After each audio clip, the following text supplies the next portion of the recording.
The air war between two most powerful armies in West Asia is escalating by the hour.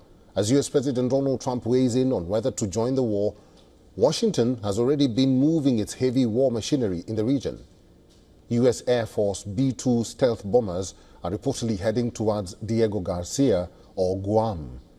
The B-2 can carry two 15-ton bunker buster bombs, something only the US possesses, which several media reports say could be key in destroying Iran's most heavily protected nuclear facility, the Fordow.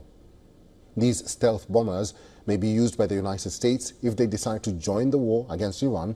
The B-2 Spirit is designed for long-range strike missions and is capable of delivering both conventional and nuclear weapons. It is the only aircraft capable of delivering the GBU-57 massive ordnance penetrator, also known as the bunker buster bombs. Bunker buster bombs could be used in a possible attack on Fordow, the Iranian nuclear facility buried 300 feet inside the mountain. U.S. naval deployments in West Asia have surged, marking a major show of force.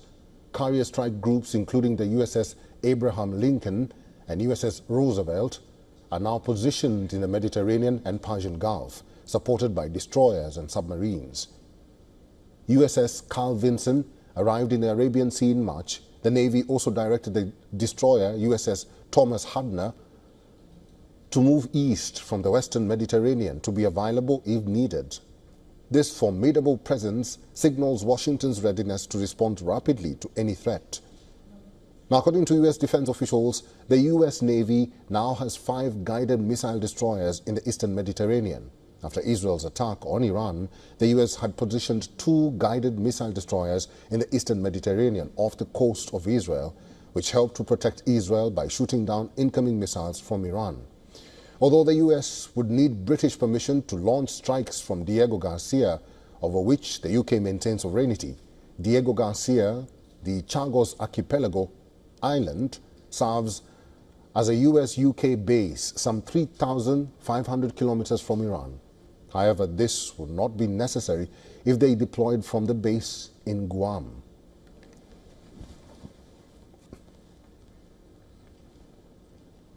Retired Colonel David B. DeRoche is a professor, Near East South Asia Center for Strategic Studies, National Defense University, and former Deputy Director for Peacekeeping in the Office of the Secretary of Defense. Is now joining us live from Washington, D.C. Professor, it's good to see you. Why do you think the U.S. has moved 2 B-2 stealth bombers from their base in Missouri? They could go to Guam, or they could go to Diego Garcia in the Indian Ocean, which takes them even much closer to Iran. But what do you think this move by the United States signifies? Yeah, well, the other option is they're accompanied by aerial tankers. They could conceivably fly all around the world. They could fly to the Middle East, drop ordnance, and then continue onward, either eastbound or westbound, back to their home base in Missouri. Given that we have a number of tankers, we've moved a lot of tankers from the United States into West Asia, into Europe. So they could conceivably go all the way around without ever touching ground. I think that this is part of the deterrent. Various senior Iranian officials for months have been saying if we're attacked by Israel, we will attack America and American partners. We'll attack any country that America has military forces or interests. So that could include Turkey, Greece, Egypt, not just the Arab Gulf states. And I think that this is part of that deterrent focus.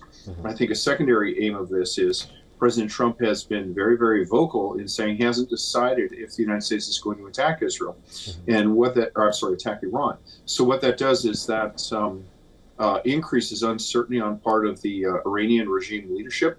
They have to allocate defensive assets and offensive assets that would otherwise be deployed against Israel. They have to put those in different places and use them for the contingency of involvement against the United States, so that weakens Iran's tactical defenses.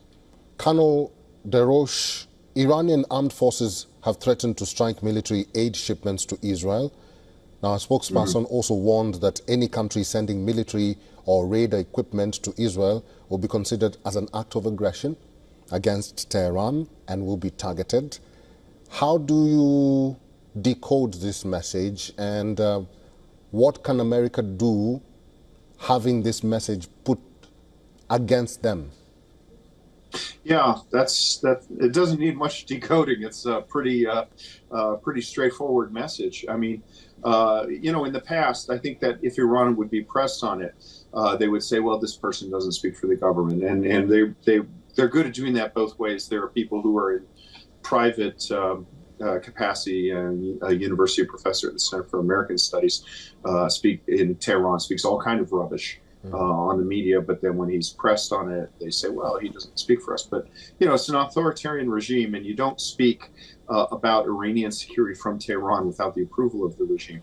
So I think that, of course, there will be enhanced security in these nations. I think that we'll probably also see some sort of targeting of sanctions against people that have the capacity to do this. There might be enhanced passive security and protection of things like airfields and weapons factories, which are already kind of at a heightened alert because we've seen Russian intelligence service attacks against weapon factories in the West.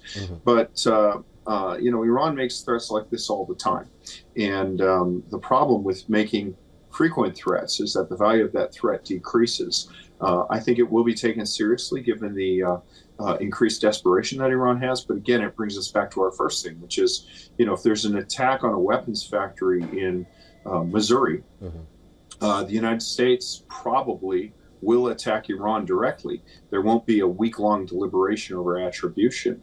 And, bear in mind, when in the 80s, there was a bombing at a discotheque in Berlin that was frequented by U.S. soldiers, killed 2 U.S. soldiers.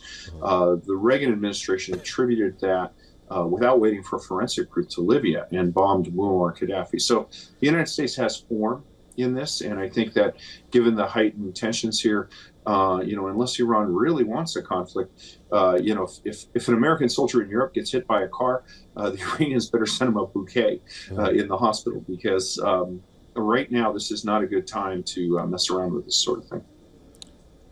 Colonel, I know we are out of time, but this question is very critical. I need to ask you, I need your thoughts on this. Sure. Iran has filed a complaint with the United Nations Secretary General and the President of the Security Council against Rafael Grossi, the head of the International Atomic Energy Agency, for failure to condemn Israel's military action. What do you make of Iran's move, very quickly?